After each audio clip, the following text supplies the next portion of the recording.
Ah, ce qu'on m'a dit. Elles viennent de où? Non mais qui? Elles viennent de où vos informations? Gervais, je vais pas vous dire quel est mon informateur, évidemment. Cher monsieur Ménard, vous n'avez aucune information parce que ça c'est une invention pour faire un peu de buzz et faire parler de votre émission que j'écoute avec beaucoup de plaisir d'ailleurs depuis tout à l'heure. Je peux vous garantir aujourd'hui, il y a vraisemblablement beaucoup plus de chances que vous soyez vous débarqué de votre poste de présentateur que moi je quitte un jour le RC Lens. Ça c'est déjà le premier point. En tout cas, pardonnez-moi, Gervais, mais je suis pas là pour faire la chasse à Gervais Martel. Non, mais moi non plus. Je vous apprécie. Je suis pas là pour faire votre chasse, sauf que vous annoncez des choses qui sont totalement fausses. Je ne sais pas par rapport à quelle source vous avez pu entretenir, je dirais, cette information. Je peux vous garantir seulement une chose, c'est qu'Hafiz Mamadov, j'étais encore avec lui au téléphone, parce qu'on se parle très tard, et lui, parce qu'il travaille très très tard, et donc ça fait un décalage avec la France. J'étais encore avec lui hier matin à 4h30 du matin.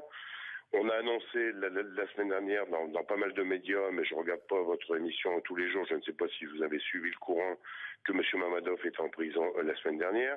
Or, mon directeur général, Didier Roudet, vient de passer 5 jours avec lui pour justement régler nos derniers problèmes avec la DNCG. Donc, à un moment donné, trop, c'est trop, quoi.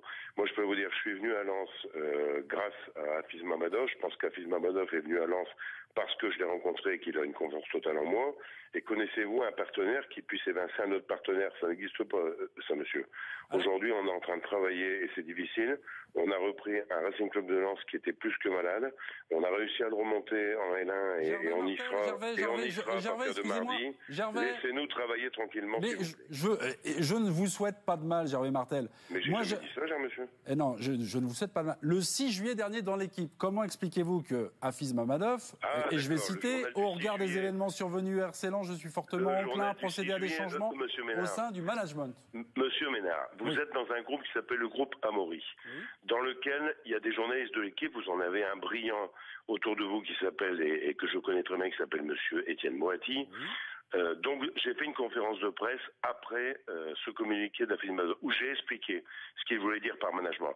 Dans cette conférence de presse, un journaliste qui s'appelle Luc Agege, qui fait partie de votre groupe, m'a posé toutes les questions nécessaires et donc le journal de l'équipe était présenté. Vous auriez dû relire ce qui a été dit par monsieur Agege, qui est votre collaborateur. Je vais vous donner la réponse. Vous avez un secrétaire. Je peux vous couper parce que j'ai relu l'article juste avant de rentrer en plateau. Moi, il y a des questions que je me pose sur les 10 millions d'euros que vous devez présenter à la DNCG. Où sont passés ces 10 millions d'euros, Président? Ne commencez pas sur les sujets, cher ami. Vous venez de me parler d'une question de management. Donc je vous réponds déjà sur le premier point, sur le management. Le management, c'est les comptes aussi. Pourquoi Hafiz Mamadov a parlé de management? Il a parlé de la façon dont les clubs sont managés en France par rapport à un certain nombre de contraintes que nous avons, que moi je respecte, parce que ça fait 25 ans. J'espère que vous aurez un jour cette expérience-là à l'équipe dans votre émission. Mais 25 ans de président, je sais comment fonctionne la DNCG, puisque j'étais à son origine avec Noël Le Graët. La DNCG, c'est difficile à comprendre quand on est à l'extérieur, quand on investit dans d'autres pays que le football, et c'est ça que M. Mamadov a eu du mal à comprendre. Parce qu'il fonctionne pas comme ça avec l'Atlético de Madrid, dont il est sponsor, avec Sheffield United, peut-être s'il rentre aujourd'hui dans Sheffield United. Il a simplement expliqué qu'il avait des difficultés à comprendre le management.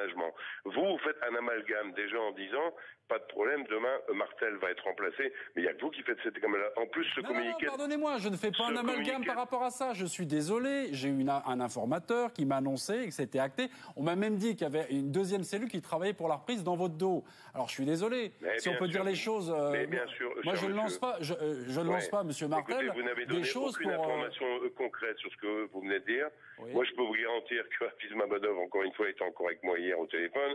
On est en contact permanent. Je peux vous garantir que mardi, quand on va passer à la DNCG, on va remettre le club en première division. Puis en plus, je vais vous dire, quand vous faites des titres sur votre émission, mais je comprends que vous avez besoin de gagner un peu d'audience, marquez Adieu Martel. Écoutez, c'est un manque de respect pour ma personne. Et je peux vous dire qu'il y en a beaucoup qui manquent de respect depuis quelques jours par rapport à ma personne. Et moi, je vais pas ici dire, je réfléchis s'il y aura des actions, mais j'aurai un certain nombre d'actions. Je sais pas à votre compte ou d'autres, mais par rapport à d'autres, très certainement, parce que c'est insupportable. Pardonnez-moi, Gervais Martel, mais on reparle des 10 millions d'euros. Alors, les 10 millions d'euros, c'était dans l'article de Luc Agege, que j'ai relu, c'était jeudi dans l'équipe. Qu'est-ce que ça a à voir, Non, mais ça, si Lens n'est pas en Ligue 1, c'est que la DNCG vous demande 10 millions d'euros. Alors, excusez-moi, Gervais, pardonnez-moi, mais je vais remplacer une. Le 1er virement, donc, vous l'avez envoyé, ou en tout cas, le club l'a envoyé à la mauvaise banque. Le deuxième tentative à la mauvaise banque, ça a échoué. Pourquoi? Parce que vous étiez trompé de code bancaire. Mais je ne me suis pas trompé de code bancaire, monsieur. Mais qu'est-ce que vous racontez? Il y a un mauvais code IBAN, un mauvais RIB. Il y a une erreur d'IBAN. Vous savez ce que c'est qu'un numéro d'IBAN? Oui. J'ai fait des paiements par Internet et des virements. Il y a eu une erreur d'IBAN dans le virement, ce qui fait qu'il n'est pas arrivé. Maintenant, si ce soir, vous m'avez fait attendre jusqu'à minuit et demi pour me demander si les 10 millions sont arrivés, ça ne vous regarde pas. Je passerai mardi à la DNCG de manière très sereine.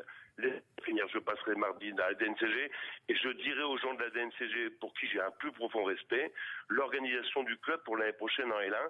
Donc, écoutez, branchez-vous à partir de 14h mardi et vous pourrez faire une belle mardi soir pour savoir si les 10 millions sont arrivés ou pas arrivés. Ça, ce sont des relations entre deux actionnaires qui sont Gervais Martel et Hafiz Mamadov, des relations par rapport à un organisme qui est respectable, qui s'appelle la DNCG, et aussi par rapport à un pays qui est très respectable, qui s'appelle l'Azerbaïdjan. Moi, j'ai un rôle, c'est d'essayer de rassembler tout le monde, et vous verrez que mardi, à partir de mardi, tout sera rassemblé, les supporters de Lens et tous ceux qui aiment ce club, et croyez-moi qu'il y en a beaucoup, seront contents de le retrouver au niveau de la Ligue première. Gervais Martel, on adore ce club, et lundi, est-ce que Antoine Combaré sera d'ores et déjà de retour à l'entraînement? Est-ce que vous pouvez nous l'annoncer ce soir?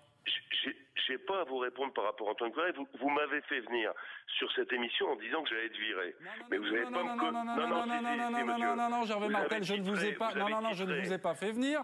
C'est votre attaché de presse qui m'a demandé de vous inviter. Je vous invite et voilà, c'est tout. C'est pas moi qui. Heureusement, et maintenant vous allez me demander si ma grand-mère a les oreillons, si ça ou ça. Écoutez, excusez-moi, je vous parle de votre coach. Excusez-moi, Gervais Martel, je vous parle de votre coach. L'équipe a repris la rentrée des classes, c'était le 30 juin. Ça fait 12 jours. Et 12 jours, il n'y a toujours pas de coach. Alors, je suis désolé, je ne vous parle ni de votre grand-mère. C'est pas vous qui gérez Antoine Camboiré. Occupez-vous déjà de gérer ce que vous avez à faire. Vous verrez bien mardi quand Lens sera en L1.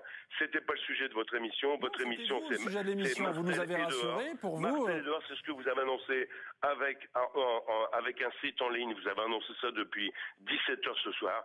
Je vous ai répondu. Je suis désolé pour vous. Vous aurez encore à me supporter. Heureusement, il me reste quelques amis quand même dans les médias, plus que vous ne croyez.